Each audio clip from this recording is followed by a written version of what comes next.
An American writer once said, 3 things in human life are important. The first, to be kind. The second, to be kind. And the third, yes, to be kind. I share these words with you because they explain my one wish for America. Anyone can wish. I can easily wish for that A+ on my spelling test. But if I don't do the work, I can't get the A. I can wish for America to find a cure for cancer. And I can also wish for peace. But I'm only 10. I would love to do these things, but I can't. Well, maybe someday I can. But for now, there are things that I can do, and one of them is to be kind. Bullying is when a person hurts another person by saying mean words or using actions to physically hurt someone else. There are words for these types of bullying: emotional bullying, physical bullying, and cyberbullying. Did you know 1 out of 10 students drop out of school because of repeated bullying? And that 3.2 million students each year are victims of bullying. This is so sad. But you know what? We can all change this, but only if we can all be kind. There are little things that we can all do. We can all be kind. Anybody can be kind to anyone. You can be kind to, well, not just your best friend, not just your neighbor, but a total stranger. All you have to do to be kind, just smile. That's it. Kindness is simple. You could smile at someone at a store. That could make their day. And chances are they'll smile back. That could make you feel good too. Kindness can change someone's life. For example, if there's a student walking around with no one at recess, they could get teased. They could get bullied for having no friends. They could turn out to be one of the victims of bullying who drop out of school. But think, the next time you see that person, you go and talk to them. So they don't get teased. So they don't drop out of school. So they have a happy life. Kindness is amazing. My teacher was reading a book to my class called Wonder by R.J. Palacio. This book is about a boy who has a disfigured face and he is bullied because of it. When given the choice between being right or being kind, choose kind, is what his teacher said to us. So let's go and do something. Tomorrow, maybe you'll see someone and you'll smile. But why wait until tomorrow? Be kind today, and right now, right this second. So do you think that we can make a difference? I do, and I know that we can make a difference together. I know it. Did you know that nearly 1 in 5 children in America are facing hunger? That's why my one wish for America is that hunger could end. Today I'm going to talk about 3 main points about hunger. How hunger affects health, how academic achievement is often hard for the hungry, and how it is often hard for hungry people to get a good job.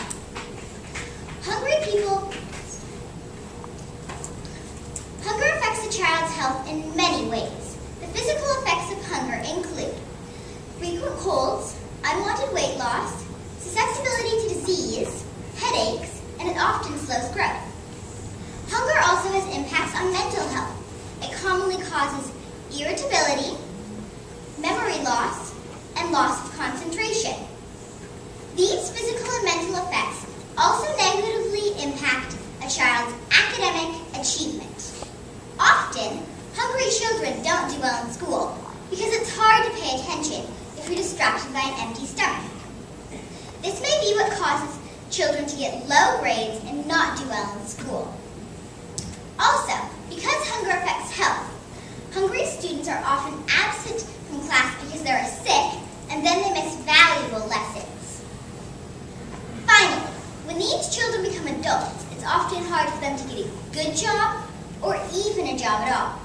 This occurs because they may not have done well in school or missed school, and so they don't have the skills needed for a good job.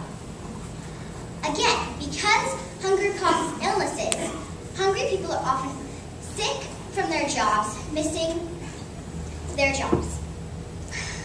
Adults who cannot get a good job then struggle to make money to buy food for not only themselves, but their children, and the cycle of hunger continues. But hunger is a preventable problem. There are places you can go to help to volunteer people in our community which are hungry. For example, I have helped organize donations at a food drive for the Interfaith Food Ministry. Another way I've helped end hunger is to donate food during a food drive. But these are just some things you can do to help end hunger. 16 million American children are at risk of experiencing hunger. That means that 16 million American children may be unhealthy, not doing well in school, and when they become adults, they may have difficulty getting a good job or even a job at all. So now you know why my one wish for America is that hunger could end.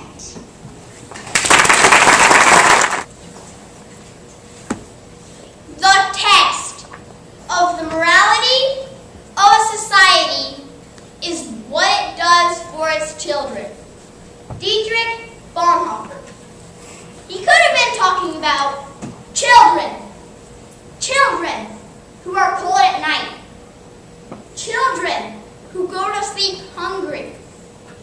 Children who collect cans so their parents can pay the rent.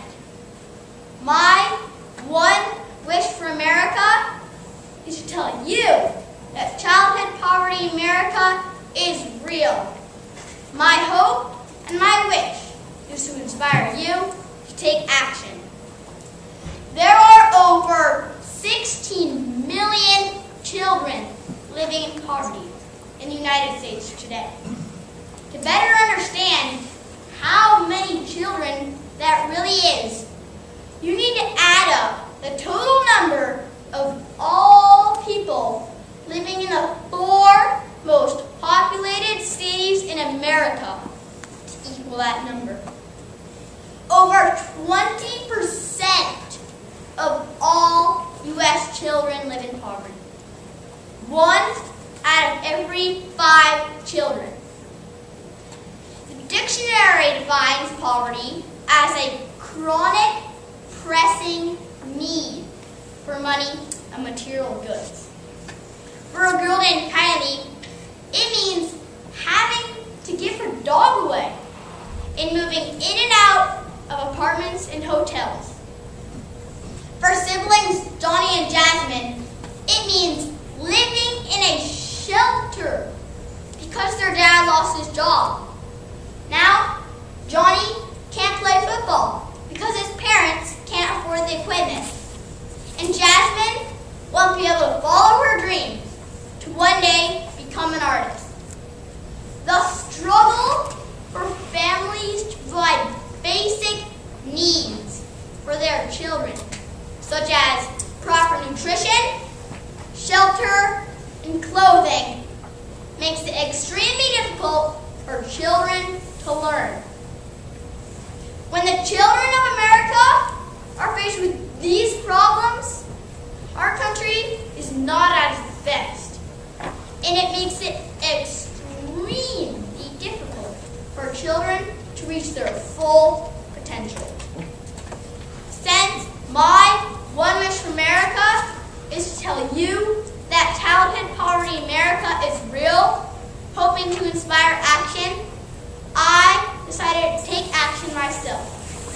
There are many ways to help, and I encourage each and every one of you to find out how you can help. With the support of the Deer Creek Student Council, I organized a school-wide coin drive, which I call the Coin War. in which the students of Deer Creek brought in spare change to class to help kids like the ones I was talking about. We raised over $1,000, and the money went to benefit kids through the Children's Nutrition Program at the food bank. Isn't it amazing what kids can do? As the great Dr. Seuss once said, a person is a person, no matter how small.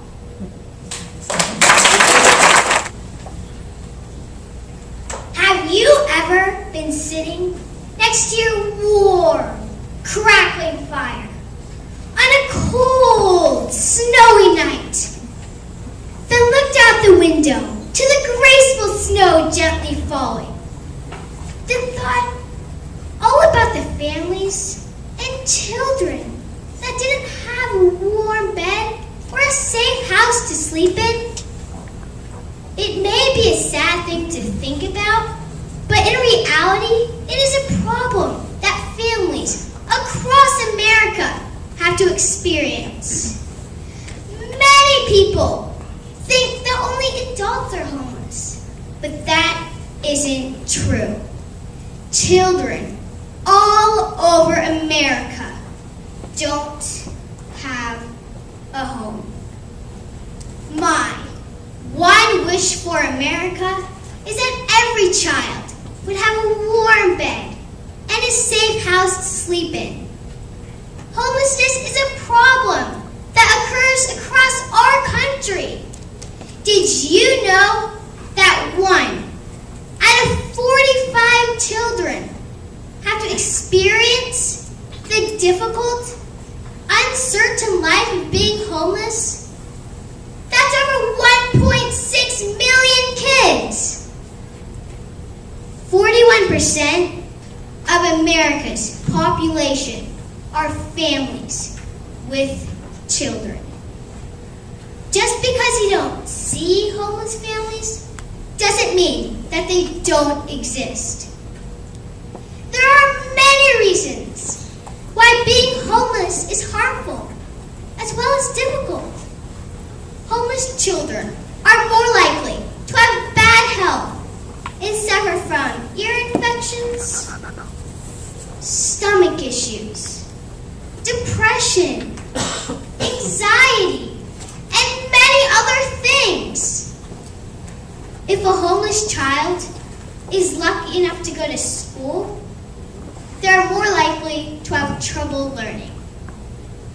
Homelessness is a terrible thing that some kids have to endure throughout their entire life.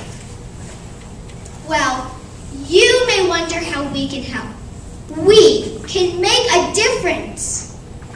For example, you can donate warm clothes and blankets. You can volunteer to work at a homeless shelter. Or you can donate food to a homeless shelter. You can even donate a little toy or stuffed animal. Imagine how scary it would be having to live in a homeless shelter because you didn't have a home. A child getting a little toy or stuffed animal could mean the world to them. You may think you can't do anything because the problem is so big, but you can do a little thing to help a scared, lonely child. Again, imagine not having a bed, a house, and having to live in a homeless shelter. Imagine being in the cold, frosty air, not having anywhere to go or anywhere to stay. There are children out there that have to experience all these horrible things. My one wish for America is that every child, no matter how old they are, would have a safe house and an actual bed to sleep in. Remember, the face of a homeless child is the same as yours and mine. Wait! Stop! You can't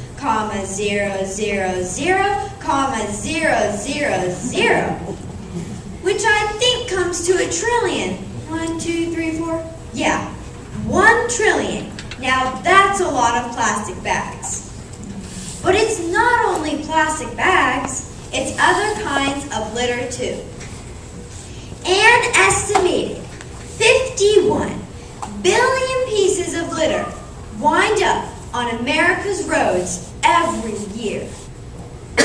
Businesses, governments, and non-profit organizations spend $11 billion a year on litter pickup. According to the California Department of Transportation, the top most littered item is cigarette butts. Yeah! To help solve this problem, we need to go to the source. The best course of action is to stop products from becoming litter in the first place by increasing recycling rates. Over the past 8 years, Yosemite National Park, where I live, volunteers have made a huge impact on eliminating small trash throughout the park. The areas that have been regularly cleaned have yielded less and less small trash. Therefore, this year, they've been able to focus on a number of large-scale, special projects throughout the event. They removed 5,000 pounds of litter. Eleanor Roosevelt once said, "In the long run, we shape our lives, and we shape ourselves. The process never ends until we die, and the choices we make are ultimately our own responsibility."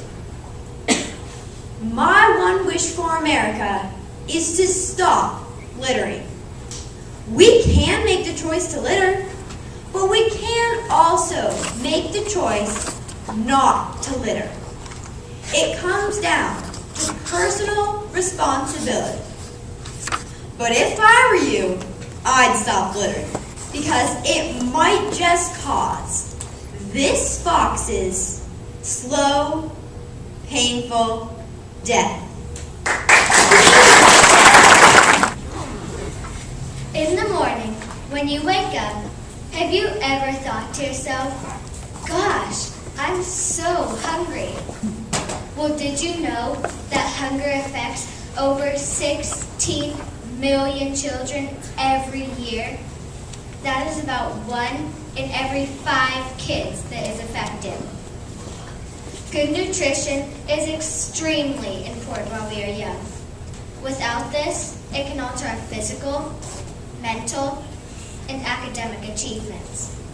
We all need and deserve a solid foundation. Feeding America is a large foundation dedicated to feed the hungry. This includes not only children, but all age groups. It is hard to believe that over 46 million people fit into this category, which includes over 4 million seniors, like our grandparents. Let's take a moment to think about our grandparents. Can you visualize how their face sparkles when they see you? Now, close your eyes and imagine them sitting in their favorite chair, stomach growling, but no food left for the day. That motivates me to help find a way to be sure that everyone has food. I bet many of you are thinking, how can I help? I'm only a kid. Well, there are many ways that we can work together on this issue. Ending hunger in America depends on the help of volunteers. There are websites like Virtually Volunteer and Spread the Word that help aid in finding a cure. Many communities have local activities that you can help by simply donating food or helping pass out food. It's really very simple. Just get involved and spread the word. Get your friends and family helping as well, maybe at a local food bank. When I think about what America could look like without hunger, I see it as a safer place because people wouldn't have to steal just to provide food. I also see it as a happier place to live. As we continue our education, we begin to understand that we are the future of America. Let's help make a difference now by making my one wish for America come true in ending hunger in America. My teeth chatter as I watch the biathlete ski into the stadium with her competitors close behind. She lies down on the ground. She aims at the target with her .22 air rifle. She makes 5 amazingly clean shots. I watch closely to try to learn as much as possible before my youth race. As the skier leaves the stadium for her final lap, I wonder if her parents ever told her that school must come before sports. Having 2 parents in education, I've heard that one before. I asked my mom, and she said that in order to be able to do something great, like being the first doctor to do an open heart surgery, or the engineer who is right now designing the next spacecraft to go to Mars, then I will need a college education. My one wish for America is that all people will be educated. Sure, you might be like Bill Gates, the founder of Microsoft, or Mark Zuckerberg, the founder of Facebook. They both dropped out of Harvard University after 1 year. But most of us aren't like them, and will need to stay in school. Over the past 11 years, the percent of high school dropouts has declined to only 7%. But I think we can do better. If you're a dropout, someone in the age of 16 to 18 who quit school, then the average amount of money you will make is $22,000 a year. Did you know if you have a master's degree, then you'll average $59,000 per year? There are so many amazing discoveries left for humans to do and explore.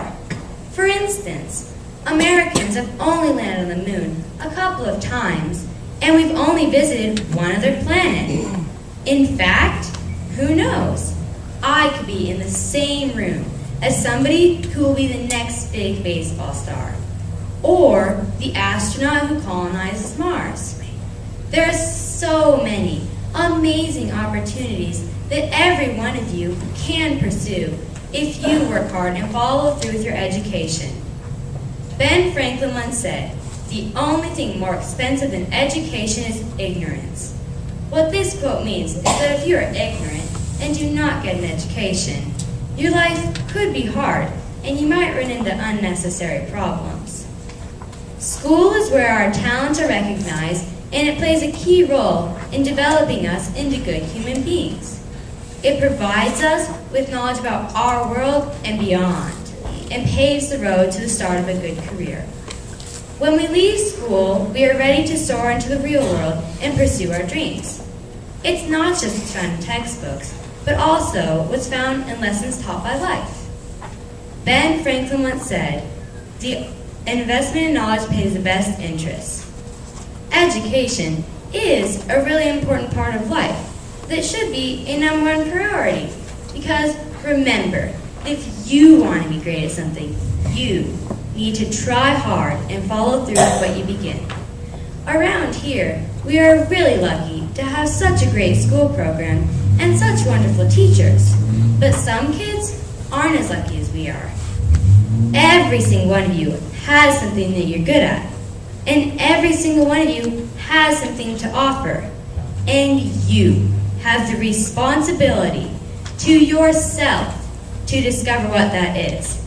That is the opportunity that an education can provide. If you were given only one wish for your country, what would that wish be? What could you hope for? And what could you, as an individual, do that will make a positive impact on our great nation? Each of us holds within ourselves the power to make America a better place. This power does not take fortune or fame, and is an ability we possess throughout our lives. And the more we call upon it, the greater an impact we have on our world. My one wish for America is that each of us makes a commitment to use the simple power of kindness every day of our lives. We live in a very fast-paced world. We become so busy, we don't take the time or make the effort to truly see those around us.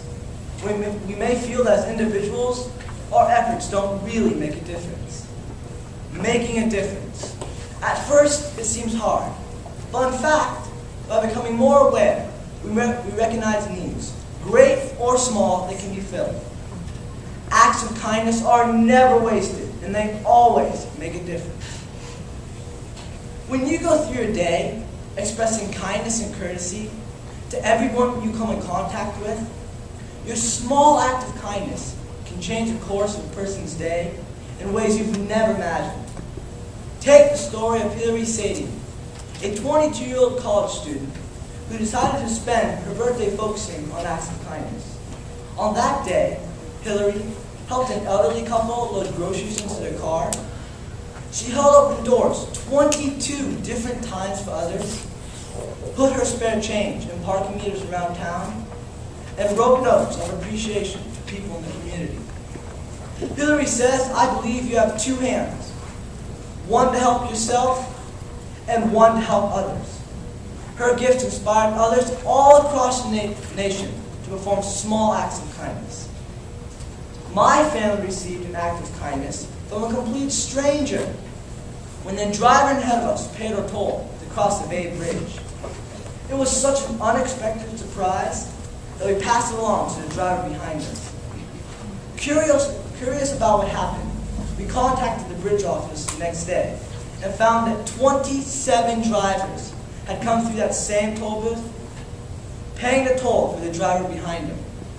The first driver probably never imagined how far his simple gift would spread. Nelson Mandela, the great humanitarian, once said, "What counts in our life is not the mere fact that we have lived. It is the difference we have made in the lives of others that will determine the significance of the life we lead." I challenge each of you to make a commitment to kindness, to spend a moment every day to reach out to others. Together, we can create a current of kindness that can sweep across our great nation. Help me make my dream come true. Use the simple power of kindness to make an impact on our community, our nation, and our world.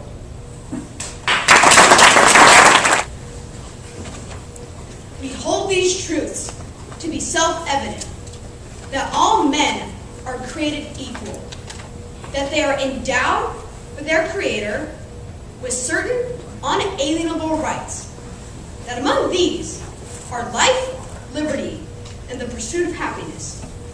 My one wish for America is that we never forget about our freedom. Our founding fathers made the idea of freedom, believed that freedom was an idea worth spreading. Many of our ancestors fought and died for freedom, and there are Americans today that still don't have freedom. My one wish for America is that we never forget about our freedom. Our founding fathers made the idea of freedom the main point in the Declaration of Independence. It doesn't sound like a big idea today because most of us are used to being free, but for them, it was about leaving their homes, settling new territories, and creating a new nation.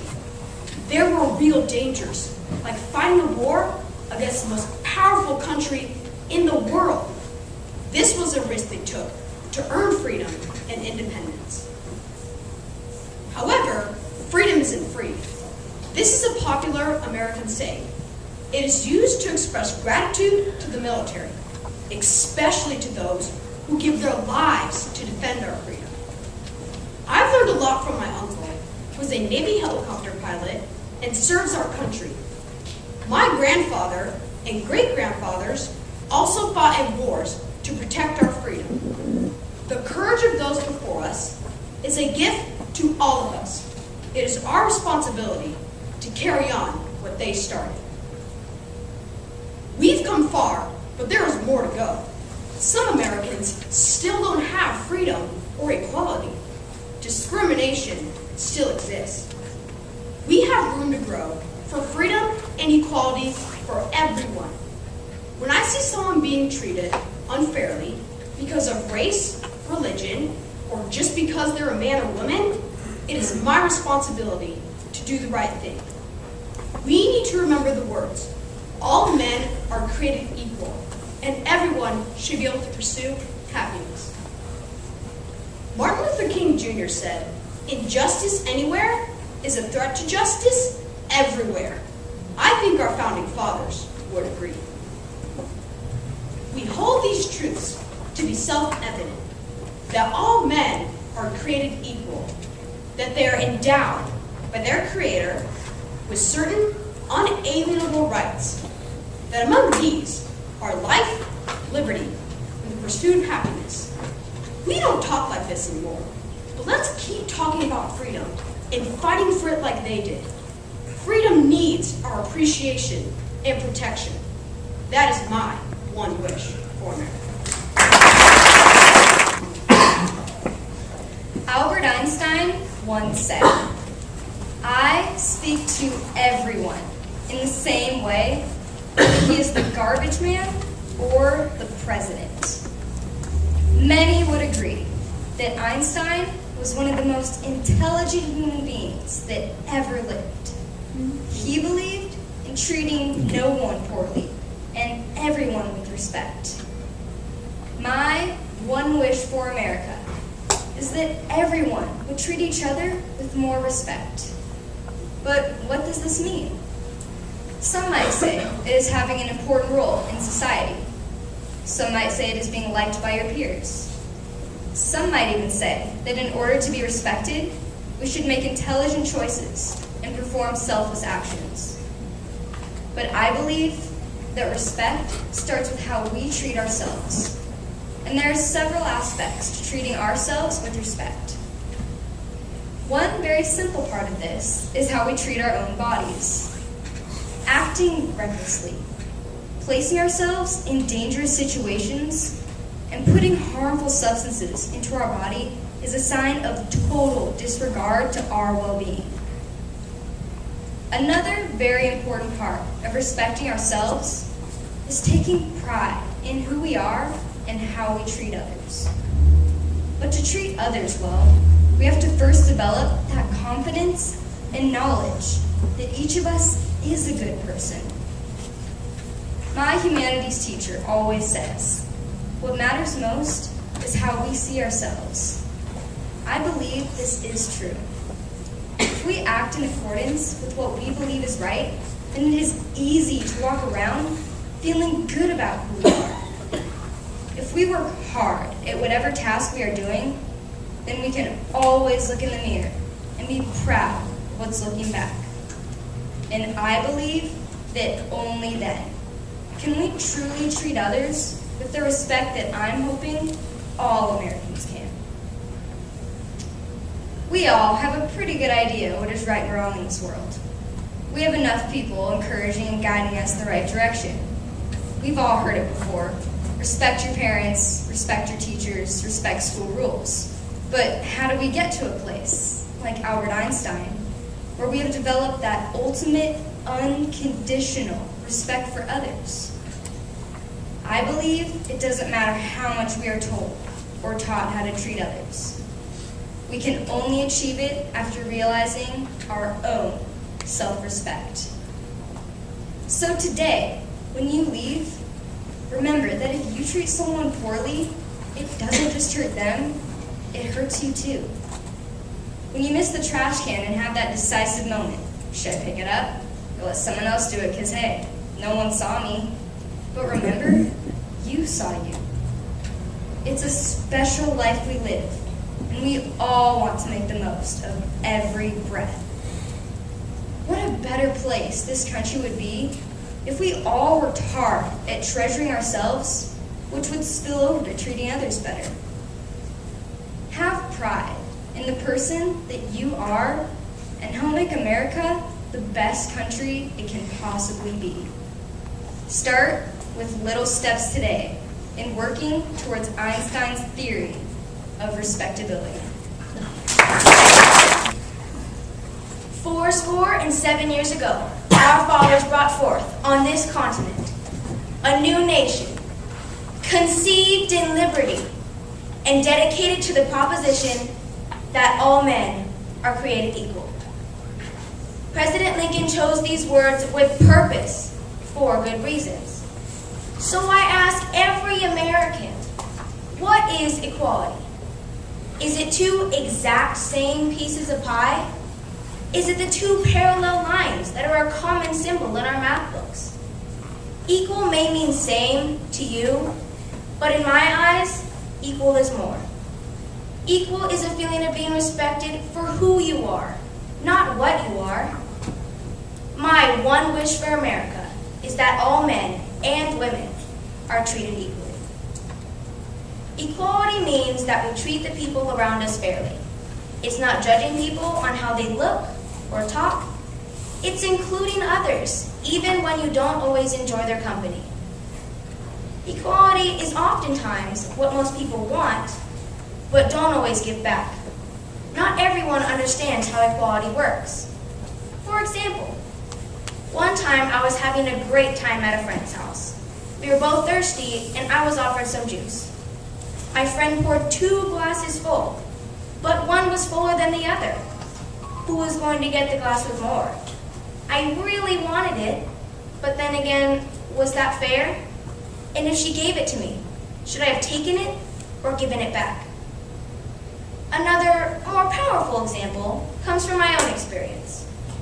At my school, there aren't many different races. Being of Hispanic heritage, I'm considered in the minority, already a word that differs from equality. Every once in a while, I get a student comment that confirms minority as unequal. Most student comments are impulsive or said without thinking. They're unaware of how much their comments can hurt. One day, I wore one of my favorite ponchos to school, along with a side braid. My friends loved my style that day, and I received many compliments. It was a good day until lunch. I was standing in my group circle, talking as usual, until a boy from 8th grade walked by. When he was next to me, he sang under his breath, "Avocados from Mexico." At first, I didn't really care, but then my friends, concerned, asked, "Are you okay? That was mean." Of course I said I was okay, but inside, I wasn't. I teared up, and then I eventually cried when I later retold the incident to my mom. As my mom and I talked, I thought about bad choices and bad manners. I also thought about being kind and about the feelings of others. I thought about how looks don't reveal the most important traits about a person. I now know that the 8th grade boy had, and still has, no power over me. In some ways, I am stronger, for I know why I should treat others with respect and understanding.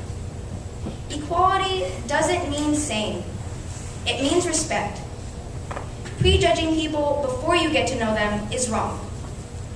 My one wish for America is that every person values the importance of equality. Our words and actions should reflect our country's belief that everyone is created equal.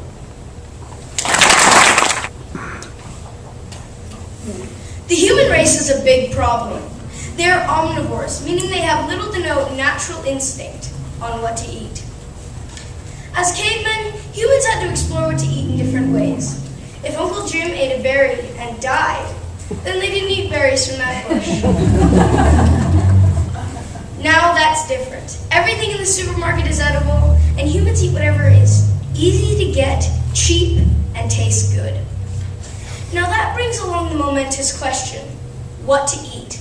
My one wish for America is that everyone would know what it is they are eating.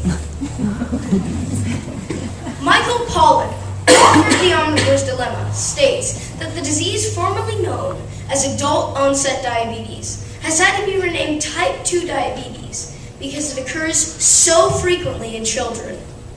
The Centers for Disease Control estimates that 1 in every 3 children born in 2000 will develop the disease. Because of diabetes and other health problems caused by obesity, humans in the U.S. today may be the first group of Americans with lifespans shorter than that of their parents. And obesity is not getting better in the U.S. To put it simply, Americans are getting fatter and it's killing us. We're dying because of omega-6s, chemicals, drugs, and inactivity. Michael Pollan also states that the disease formerly known as adult-onset diabetes has had to be renamed 17% of kids ages 6 through 19 are obese. Because of U.S. government subsidies, the number of farmers in America is rapidly declining. Out of 300 million Americans, only 2 million are still farmers. This means the average American farmer grows enough to feed 140 other people. This is because monocrop farming is almost entirely engulfing the U.S. These farmers sell their corn at outrageously low prices, and the government comes in after the fact and funds them with American tax dollars. This cheap corn is then bought by huge food processing corporations who then turn it into high fructose corn syrup and other junk food fillers. So I was asked my one wish for America, and I think I've made it clear. It is that everyone would know what it is they're eating. So I leave you with a challenge. Try cutting out any refined sugar. Cut out any high fructose corn syrup, monosodium glutamate, anything you can't read or pronounce, you've looked it up, and it's not good for you. I myself thrive on this, and hope you will too. We live in one of the greatest countries in the world, admired by all other nations for our vast amount of opportunity, our innovative spirit, and our rich blend of culture.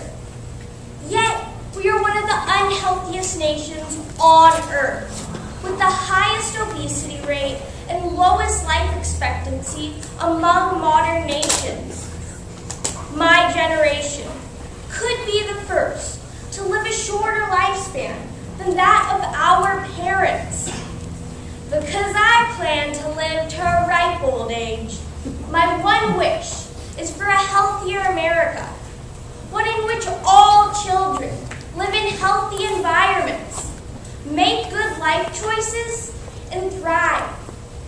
There are 3 major problem areas we need to address: poor nutrition, physical inactivity, and sleep deprivation. Over 2/3 of all Americans are either overweight or obese, conditions leading to serious health issues. So what can we do? First, we can work to improve our school lunches. While much progress has been made in the past few years, mystery meat still makes the rounds of our school cafeterias. We need to create mouth-watering meals, freshly prepared, using produce from our local farmers. Next up, physical inactivity.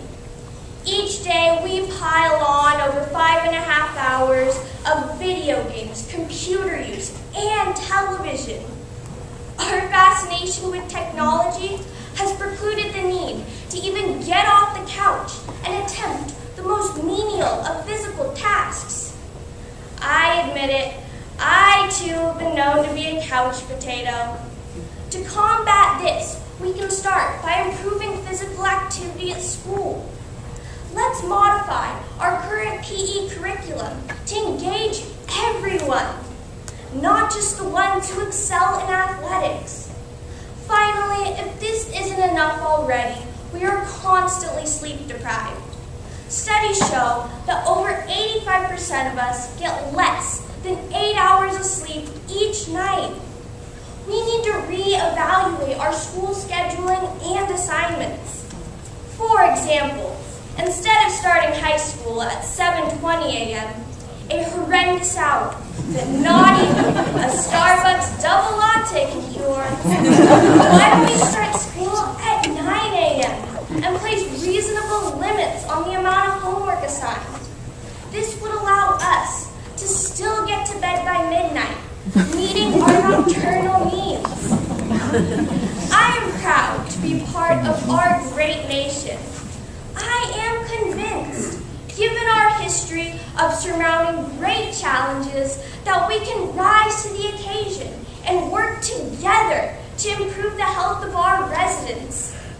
We just have to follow the sacred formula of the great health guru, Richard Simmons. Sleep well, eat healthy, and squeeze those buns. Are you proud to be an American? What do you think the United States of America will be like in 15 years? Do you realize that we have a problem so large that it could jeopardize the American dream? We owe more money than any other country, and that needs to change. Our national debt is over $17 trillion, and if it doesn't stop increasing, our country is financially doomed. My one wish for America is to solve our national debt crisis. The national debt is a result of excessive government spending that is not covered by taxes or other government incomes. And historically, debt increases during recessions and war times. Therefore, since 2001, the national debt has exploded from $6 trillion to $17 trillion and counting. Borrowing money without a strategy to pay it back is a dangerous game. In this past decade, we've had a worldwide economic downturn. The U.S. has been in multiple wars in other countries. Recently, we have had increases in homeland security needs, along with disability and Medicare. Plus, we have needed additional public money for things like unemployment, bailouts, and healthcare, just to name a few. Simultaneously, our government's income has declined due to a deteriorating number of taxpayers, more citizens without jobs, and fewer corporate taxes to fund our obligations. All of these things cause debt to rise. However, these are only a few of the things that are putting us in a ditch that we may never be able to crawl out of. What will happen to us when we go broke? My generation may need to live without so many entitlement programs. We will have a burden of taxes on us to make an attempt at climbing back onto our feet. Other countries like China and India may discontinue buying our debt, and that may cause a political strain with our world partners. We won't have any money left to support those who really need help. That's not what America stands for. If we look at the current debt and divide it up amongst every single citizen, each one of us would owe about $55,000. That's more than the median household income. If we don't stop this undisciplined spending, we are looking at higher taxes, fewer government programs, devaluation of the dollar, and potential lowering of the U.S. credit rating. In the early years of America, Thomas Jefferson realized that debt could negatively impact our future. He instantly took unpopular action by making budget cuts to combat the rising debt. We should have copied his wise example of stopping this before it grew into a monster. Whether you're a student, family, or business, you know that you cannot spend more money than you make. But don't worry, America, we can fix this. We have to make extreme budget cuts and sadly, raise taxes if we ever want to demolish our debt. We need capable people to get up and pull their own weight. A problem with some Americans is that once they get help, they never want to give it up, even if they don't need it anymore. In our current system, there is little incentive to take personal responsibility and get off the system. The Constitution states that we are entitled to life, liberty, and the pursuit of happiness, not for the government to solve all of our problems. My one wish for America, to solve our national debt crisis, is a necessity if we want our country to prosper. To make a difference, we need to change from the me generation to the we generation, because united we stand, divided we fall. I have a dream that one day this nation will rise up and live out the true meaning of its creed. We hold these truths to be self-evident, that all men are created equal. Martin Luther King wasn't the only one to have a dream. While King dreamed of uniting the people of America, he was not the first to dream this. Our founding fathers dreamed of a united country, united while still endowed with irrevocable individual rights. My wish for America is that we would return to the original plan of our founding fathers. I often hear my parents and grandparents talking about another one of our constitutional rights being trampled. Usually they sound frustrated, and often I hear them referring to our founding fathers' original plan. Thomas Jefferson, one of our most unique founders, said, "A wise and frugal government, which shall restrain men from injuring one another, which shall leave them otherwise free to regulate their own pursuit of industry and improvement. This is the sum of a good government." This was his wish for America. My dream for America is that we could return to a country founded on values and morals. The father of our nation, George Washington, said, "Of all the dispositions and habits which lead to political prosperity, religion and morality are indispensable." Ben Franklin said, "Only virtuous people are capable of freedom." Obviously, morals and values were upmost in the minds of our founding fathers. Today, more than 2.3 million people are in prison. This number is 4 times larger than what it was in the 1980s. Something is missing in the moral fabric of today's people. The kind of morals that are taught at a young age through family and community.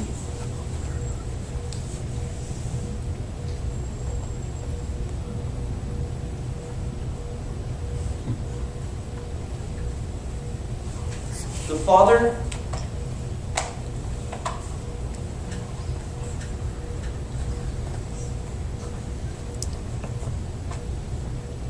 I also wish, as our founders did, limited government, which served its people. Our founding fathers dreamed of a government serving its people, not one in which people are enslaved. The original name given to government official was public servant. Do you feel served? Today, government is all about being empowered.